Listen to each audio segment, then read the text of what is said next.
Gold, trusted gold buyers. మీరు తాకట్టు పెట్టిన బంగారాన్ని విడిపించి ఈ రోజు ఉన్న మార్కెట్ ధరకు కొనబడను.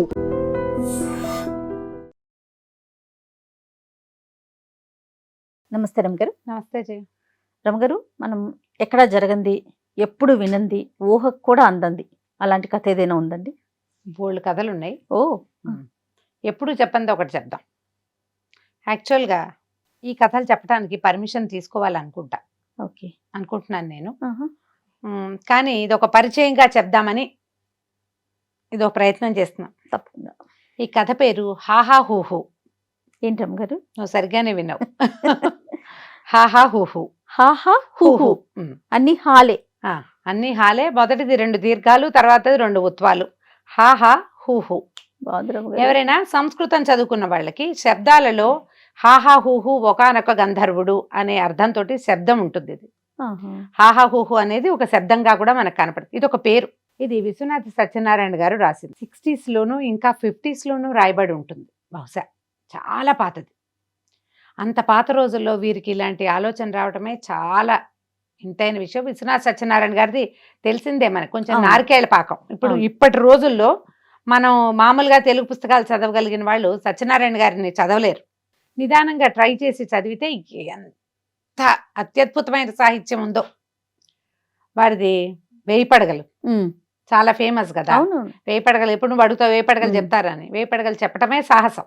అవి కాకుండా తర్వాత ఈ పురాణ వైర గ్రంథమాల, కాశ్మీర్ రాజవంశ కథలు, నేపాల్ రాజవంశ కథలు, అవన్నీ కూడా ఎక్సలెంట్గా వెళ్తాయి.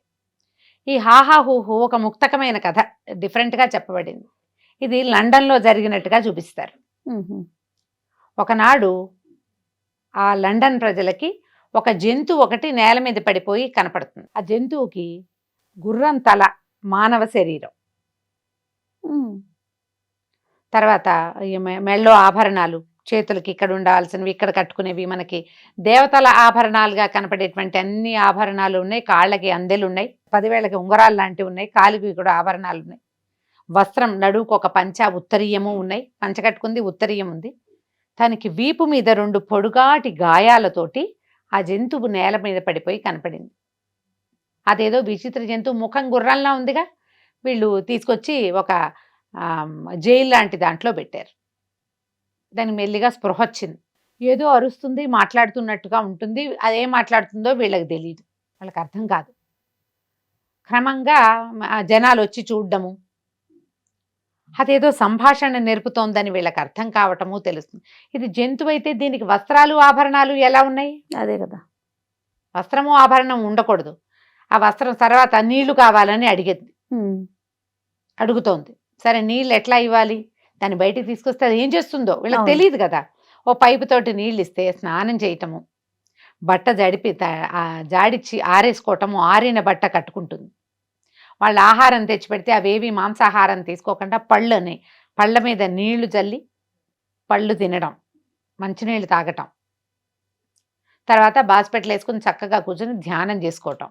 ముక్కు మూసుకొని ధ్యానం చేసుకుంటుంది అది. చేతులు, శరీరం అంతా మామూలుగానే ఉంది. సంభాషణ కొంత ఏదో అడుగుతోంది, అందరినీ పరిశీలించి చూస్తోంది. వీళ్ళ దగ్గర గన్నులు అవి ఉన్నాయి.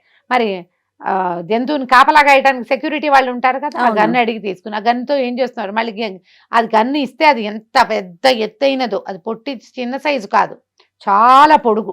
మాట్లాడుతోంది, అడిగేది వీళ్ళకి అర్థం కావటల్లా. ఏదో లాంగ్వేజ్ అని మాత్రం తెలిసింది. దాని కంఠంలో ఒక ఉరుముతున్నట్టుగా ఉన్న గొంతులో ఒక మార్ధవం ఉంది ఏదో, అది వీళ్ళకి తెలీదు. సరే, మెల్లిగా ఇదేదో భాష అని అర్థమయ్యి ఇది మానవుల్లాగా మాట్లాడుతోంది, మనుషుల్లాగానే అని ఈ లండన్ మహానగరంలో ఉన్నటువంటి భాషా శాస్త్రవేత్తల్ని కొంతమందిని పిలిపించారు. అక్కడి నుంచి పశు శాస్త్రవేత్తలు కూడా వచ్చారు. ఎందుకంటే జంతువో మనిషో తెలియటం లేదు కదా, ఆకారం అంతా మానవాకారంగానే ఉంది. వాళ్ళల్లో ఒకళ్ళు కనిపెట్టారు, సంస్కృతం మాట్లాడుతుంది. అది సంస్కృతం కూడా కాదు, సంస్కృతానికి వికృత భాష ఒకటి ఉంటుంది, ప్రాకృతం అంటారు. ప్రాకృతం అని ఉంది. ఇప్పుడు సంస్కృత నాటకాలు చదివేటప్పుడు చిన్న పాత్రలన్నీ ప్రాకృతంలో మాట్లాడతాయి. కొంచెం సంస్కృతంలో అన్నట్టుగా అంతా కాదు, కొద్దిగా అక్షరాలు తేడాగా ఉంటాయి అన్నమాట. ఈ వాళ్ళు కనిపెట్టారు సంస్కృతం అని. తర్వాత అది పెద్దగా మాట్లాడుతుంటే ఆ సౌండ్ దూరంగా ఉన్న వాళ్ళకి దాని సెంటెన్స్ అర్థమవుతుంది. సెంటెన్స్ మీనింగ్ కాదు, సెంటెన్సే తెలుస్తుంది. దగ్గరగా ఉన్న వాళ్ళకి పెద్ద కేకలాగా ఉంది అది. అందుకని దాని ముఖానికి ఈ శబ్దాన్ని తగ్గించే ఒక పరికరాన్ని పెట్టించారు. నువ్వు మాట్లాడేది మాకు అర్థమవుతుందని చెప్పి మొహానికి దగ్గరగా పెట్టేసరికి అది మాట్లాడుతుంటే చక్కగా ఎంత వినసొంపైన కంఠస్వరమో అది. అవును, సంస్కృతము, ఆ భాషే రుచి. మెల్లిగా మాట్లాడటము, తెలుసుకోవటము. ఒకసారి ఇక్కడ తలుపులు తీసేసారు కదా, థేమ్స్ నదిలో స్నానం చేయటానికి వెళ్తుంది.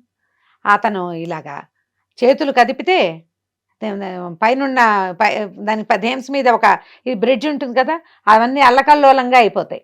అంత మనిషి అనమాట. నువ్వు అక్కడికి వెళ్ళొద్దు, మేమేమి నీకు నీళ్ళు ఇస్తామంటారు. చలికాలం, చలి ప్రదేశం కదా, కంబళ్ళు దుప్పట్లు పెట్టేవాళ్ళు. మొదట్లో అది కప్పుకునేది కాదు, క్రమంగా ఆయన కప్పుకోవటం అది అనకూడదు, ఇంకా అతను కప్పుకోవటం మొదలు పెడతాడు. తర్వాత క్రమంగా ఒక పెద్ద పెద్ద శాలువాలు అవి తెస్తే శాలువా కూడా కప్పుకునేవాడు. మొదట్లో గాయాలు కనపడ్డాయి, కానీ తర్వాత వీళ్ళెవరూ ఆ గాయాలను చూడల. క్రమంగా ఆవులు ఎక్కడెక్కడ పండితులు ఎంతమందో ఎన్ని రకాల వాళ్ళో వచ్చారు ఆయన చూడ్డానికి, అతనితో మాట్లాడడానికి. క్రమంగా ప్రజల్లో ఒకడైపోయాడు అనమాట ఆయన. అంతా థింగ్స్ అన్ని నార్మల్గా అయిపోయాయి. ప్రజలకి ఈయన ఒకడు ఇక్కడ ఉండటం అనేది అలవాటైపోయింది. ఆ నగర మేయర్ ఒక పెద్ద పార్టీ ఇస్తాడు ఈయన గౌరవార్థం. వాళ్ళు ఒక సంగీత సభ చేస్తారు. అంతకుముందు ఆయన పాడడము అది వీళ్ళకి తెలుసు, పాట చాలా బాగుంటుంది. ఆ సంగీత సభలో ఈయన పాడతాడు.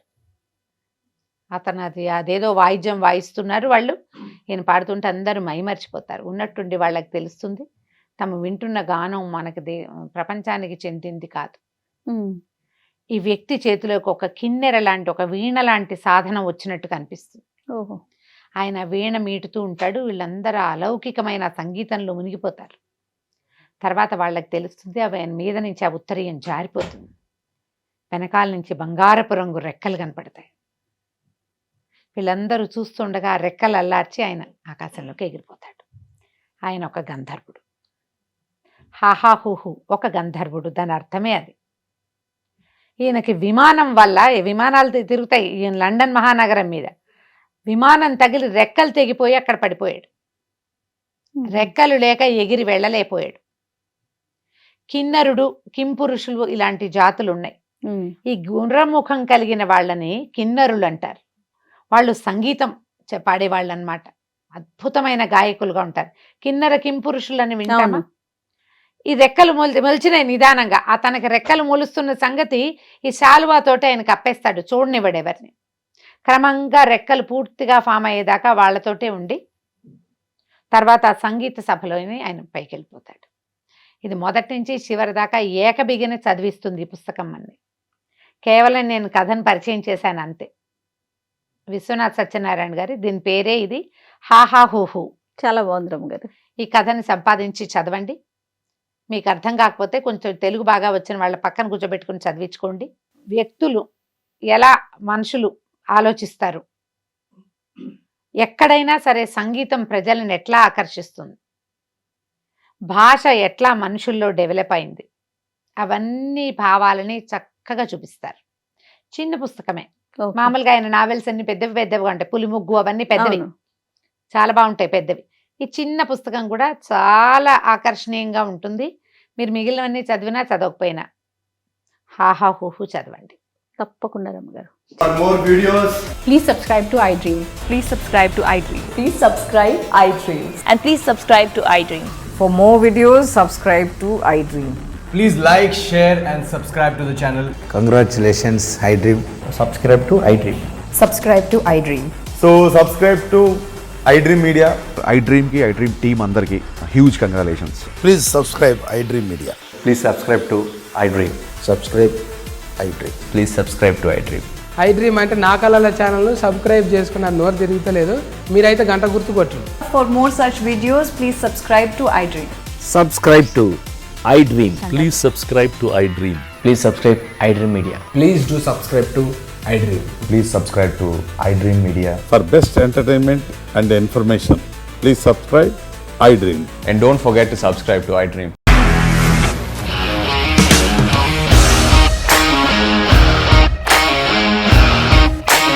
ఇండస్ట్రీలో కమిట్మెంట్ ఇష్యూస్ వస్తే నీకు కూడా వచ్చినట్టు మార్నింగ్ తీసుకెళ్ళాలంటే కొట్టి పడేసాడు.